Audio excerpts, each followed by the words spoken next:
9th மந்தில் தான் நிறைய பேருக்கு நிறைய கன்ஃபியூஷன் இருக்குது. இது செய்யலாமா, அதை செய்யக்கூடாதா, நார்மல் டெலிவரி ஆகுமா, சிசேரியன் ஆகுமோ, இன்க்ளூடிங் கைனகாலஜிஸ்டே கன்ஃபியூஸ் பண்ணிக்கிறாங்க, நர்சஸும் கன்ஃபியூஸ் ஆகிக்கிறாங்க. ஸோ டேட்டு கிட்ட வர வர வர கன்ஃபியூஷன் நிறையா ஆகுது. என்னோட 10 டிப்ஸுங்க. ஃபஸ்ட்டு தண்ணி தாங்க ரொம்ப முக்கியம். ஹைட்ரேஷன் ரொம்ப முக்கியம். ப்ளெயின் தண்ணி, இந்த மெட்ரோ வாட்டர் தண்ணி அதெல்லாம் சரி வராதுங்க.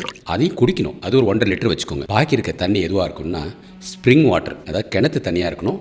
இல்லைனா எலக்ட்ரோலைட்ஸ் இருக்கிற மாதிரி உள்ள தண்ணி இருக்கணும். இளநீ நல்லது, லைம் ஜூஸ் நல்லது, கல் உப்பு போட்டு லைம் ஜூஸ் சாப்பிடுங்க. ப்ரெஷர் இருக்கிறவங்க மட்டும்தான் கொஞ்சம் உப்பை கண்ட்ரோல் பண்ணணும்னு சொல்லுவாங்க.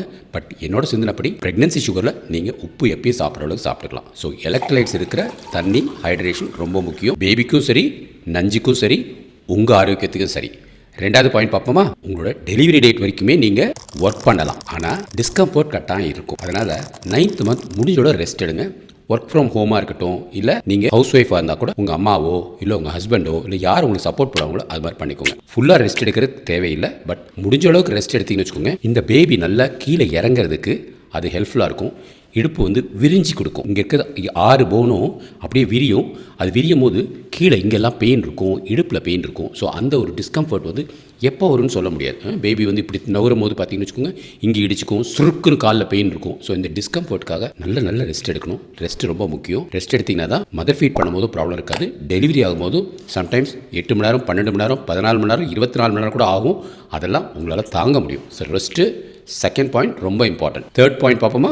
3வது பாயிண்ட்டு நல்ல மூச்சு நல்லா உள்ளே விடணும். ஏன்னா பேபி இப்படி இருக்கும்போது உங்கள் டயஃப்ரம் மேலே இருக்கும், உங்கள் லங்ஸ் கெப்பாசிட்டியே கம்மியாக இருக்கும். ஸோ எப்போ நீங்கள் நல்லா மூச்சு விடணும்னா அந்த கன்ட்ராக்ஷன் வயிறு கல் மாதிரி ஆகிட்டு லூஸ் ஆகும் இல்லையா, அந்த சமயத்தில் நல்ல வாய் வழியாக மூச்சு உள்ளே எடுத்து மெதுவாக இதை ப்ராக்டிஸ் பண்ணணும். ஏன்னா டெலிவரி டயத்தில் அந்த டீப் ப்ரீத்திங் தான் உங்களுக்கு ஹெல்ப் பண்ணும்.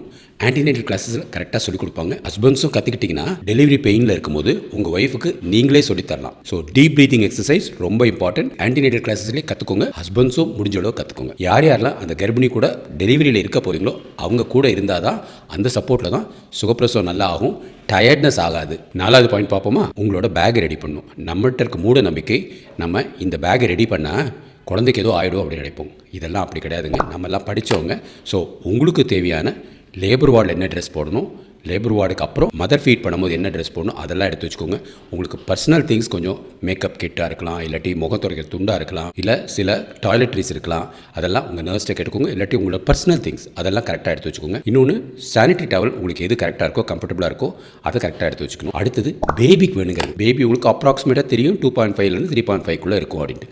ஸோ பேபிக்கு என்ன கலர் ட்ரெஸ் வேணும்ன்ட்டு ஒரு குட்டி ஷாப்பிங் போங்க, ஒரு 6 செட்டு வாங்கிக்கோங்க. அதே போல் பேபிக்கு என்ன மாதிரி நாப்பி போட போகிறீங்க அதையும் ஃபார்மசியில் வாங்கணும்னு நினைக்காதீங்க, முன்னாடியே வாங்கி வச்சுக்கோங்க. ஸோ பேபிக்கு தேவையானது வாங்கிக்கோங்க, மதருக்கு தேவையானது வாங்கிக்கோங்க. உங்களுக்கு பிடிச்சா கதை புக்கு 1-2 எடுத்துக்கோங்க. இல்லை பாட்டு கேட்குறீங்கன்னா அதுக்குள்ளே சாய்ஸ் எடுத்துக்கோங்க.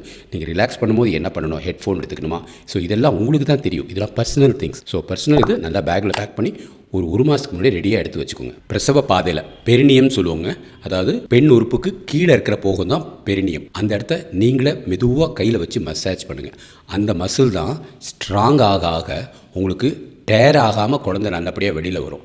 அது லூஸாக இருக்குதுன்னு வச்சுக்கோங்க, அது ஈஸியாக டயர் ஆகிடும். ஸோ பெரினியல் மசாஜை டெய்லி 1 or 2 நீங்களே பண்ணுங்கள். பெட்டில் படுத்துட்டு கையில் லைட்டாக வேசலினோ இல்லை லைட்டாக பட்டர் தடவிட்டு இல்லை கேர்டு தடவிட்டு லைட்டாக நீங்களே பெரினியல் மசாஜ் பண்ணலாம். நர்ஸ்ட்டு கேட்டிங்கன்னா சொல்லிக் கொடுப்பாங்க, டாக்டர்ஸ்ட்டு கேட்காதீங்க, அவங்களுக்கு சொல்லிக் கொடுக்குற அளவுக்கு பொறுமை இருக்காது. ஸோ பெரினியல் மசாஜ் ரொம்ப இம்பார்ட்டன்ட். இதான் 5th பாயிண்ட். அடுத்து 6வது பாயிண்ட்டு ரொம்ப முக்கியம். பேபி இது வரைக்கும் 1 மணி நேரத்துக்கோ இப்படி ஆலையோ இப்படி சுற்றும் ஏதாவது சுற்றிக்கிட்டு இருக்கோம்ல, அது கீழே குழந்தை தலை இறங்கிருச்சுன்னு வச்சுக்கோங்க, அது சுற்ற முடியாது. ஹெட் ஃபிக்ஸ் ஆயிரும்.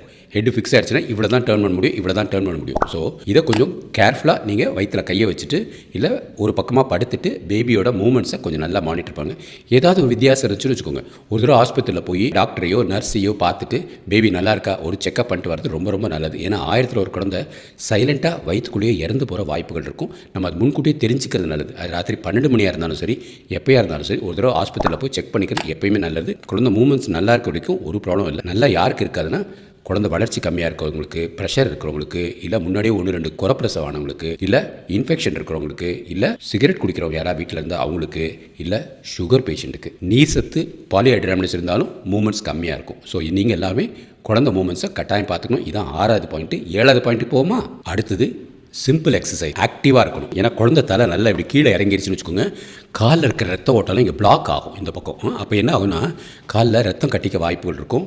அதனால் கிராம்ப்ஸ் சர்க்குன்னு பிடிக்கும், இல்லை ரத்தம் கட்டிக்க வாய்ப்பு இருக்கும். ஸோ எப்பயுமே வந்து கர்ப்பிணி பெண்கள் 9 மாதம் ஸ்டார்ட் ஆச்சுன்னா நல்லா நடங்க. உட்காந்த இடத்துல உட்காந்து டிவி பார்க்கணும், ரெஸ்ட் எடுக்கணும் அப்படின்னு நினைக்காதீங்க. நீங்கள் பாட்டுக்கு நின்று இடத்துல நல்லா நடக்கும்போது இந்த பேபி வந்து இது ஆகும்போது காலில் இருக்கிற ரத்த ஓட்டலாம் ஹார்ட்டுக்கு நல்லா வரும். ஸோ ரத்தம் தங்காது. டீப் வெயின் த்ராம்போசிஸ்ன்னு இருக்கிறது வந்து காலுக்கு ரொம்ப களைப்பு கொடுக்கும். அந்த பெயின் வந்து ஒரு டிஸ்கம்ஃபர்ட்டாக இருக்கும், உங்களுக்கு ஒரு சோர்வு கொடுக்கும், என்னடா செய்கிறதுன்னு தெரியாது. ஸோ மூமெண்ட்ஸ் ரொம்ப முக்கியம், சிம்பிள் எக்ஸசைஸ் முக்கியம்.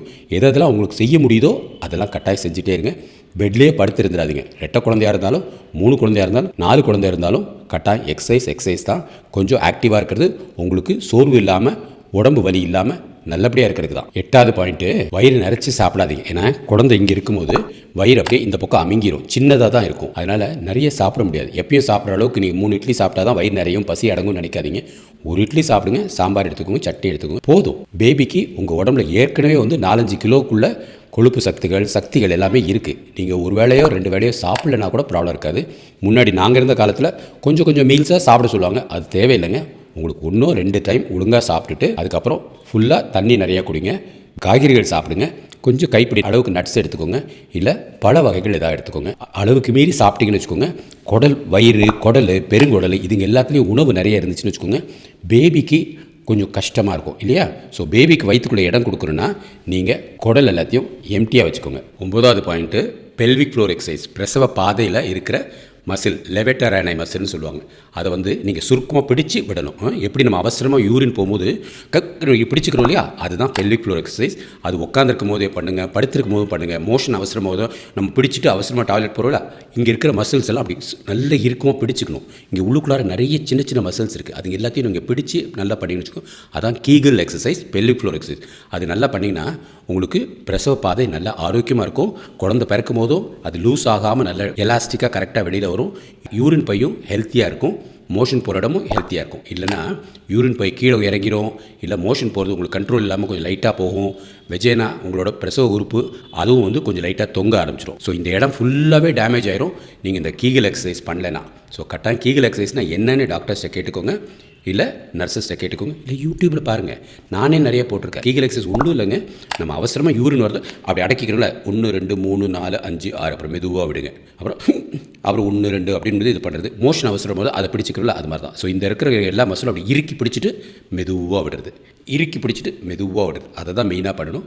அதுக்கு ரெகுலராக பண்ணுங்கள், அங்கே இருக்கிற மசில்லாம் நல்லா ஸ்ட்ராங்காக ஆகும். லாஸ்ட் பட் நாட் லீஸ்ட், உங்களை நீங்கள் நம்பணும். நீங்கள் சிங்கப்பெண்ணாக இருக்கணும். பிரசவத்தில் நீங்கள் தான் டெலிவரி பண்ண போகிறீங்க, ஒரு அம்மாவாக போகிறீங்க, ப்ரமோஷன் வரப்போகுது உங்களுக்கு. ஸோ உங்களுக்கு உங்கள் மேலே நம்பிக்கை இருந்தால் தான் சுகப்பிரசவம் ஆகும். நீங்கள் ஐயோ நம்மளால் முடியுமா முடியாதா, வலி இருக்குமே அப்படி இப்படின்னு யோசிக்காதீங்க. வலி கட்டாயம் இருக்கும். வலிக்கு தேவையான மருந்து மாத்திரைகள் நீங்கள் கரெக்டாக கேட்டு வாங்கி போட்டுக்கணும். கூட உங்கள் துணைக்கு வந்து ஒரு நல்ல கம்பேனியன் வச்சுக்கோங்க. உங்களை வந்து பாசிட்டிவாக பேசுகிற கம்பேனியன் இருக்கும், ஃப்ரெண்டாக இருக்கலாம். ஹஸ்பண்ட் தான் எனக்கு தெரிஞ்சு பெஸ்ட்டு நம்ம சமுதாயத்தில்.